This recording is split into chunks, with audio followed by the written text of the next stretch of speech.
Over to you, sir. Thank you, Mr. Chairman, for the introduction. Good morning to you all. First of all, I also want to acknowledge the presence of honorable ministers here present, the Secretary General of the CTO, heads of delegations, distinguished ladies and gentlemen. We are very pleased to take part in this meeting that intends to forge alliance between CTO member countries towards achieving our digital transformation agenda. The theme, Challenges in Realizing Universal Broadband and Last Mile Connectivity Issues, is very timely and apt. My new Ministry of Communication and Digital Economy was recently created to harness and exploit the benefits brought by broadband internet for socio-economic advancement. In the Gambia, we have made significant steps to connect our citizens by connecting to the 8th submarine cable for international connectivity, provided a national fiber transmission backbone across the country, and broadband access network to achieve the last mile. Notwithstanding, there is limitation on international redundancy, excessively high internet or mobile broadband cost, and inadequate 3G, 4G coverage all adds to the infrastructural challenges. We have 4G in the urban areas, but in the rural area it's still not widespread. We think we need to really invest and see how we accelerate access to 4G services.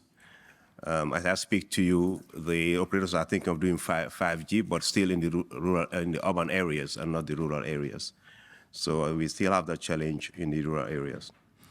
The Gambia's internet penetration rate stood at 51% of the total population at the start of 2022. That left us with 49% of the people in the Gambia that did not have access to use the internet.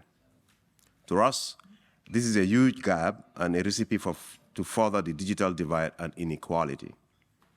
We have put in place a universal access policy and a national broadband policy and strategy 2020-2024.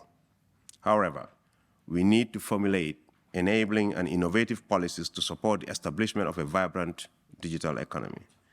This is very relevant to support the development of a national payment gateway and fintechs. Despite a competitive telecom market and an abundant available bandwidth, of which only about 30% is being utilized, shows a huge usage gap. This usage gap highlights the existence of underlying factors other than coverage hindering people from using the internet, such as high broadband prices, inadequate policy implementation, insufficient content relevance, and lack of innovation due to weak literacy and digital skills. Mr. Chairman, the government of the Gambia is cognizant of these challenges and the importance of reliable connectivity, affordability, and accessibility, and as such, it has taken strides overcoming these challenges.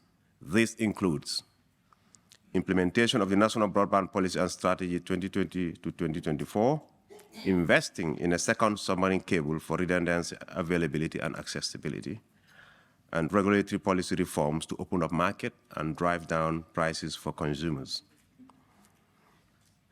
We've also issued a license for a 5th operator who will be rolling out 4G in the country. And we also have a special clause in our IC Act that gives priority for establishing telecommunications network in the rural areas where special incentives will be driven, and the licenses could be awarded with not following the tedious and interrogative applications of other licenses. So there's a specific clause in our act that gives the minister those powers so that we can accelerate investment in the rural areas. Mr. Chairman, as we forge ahead in our quest to achieve the digital agenda in the Gambia, we look forward to more partnerships and collaboration in enhancing broadband access for all. I thank you for your kind attention.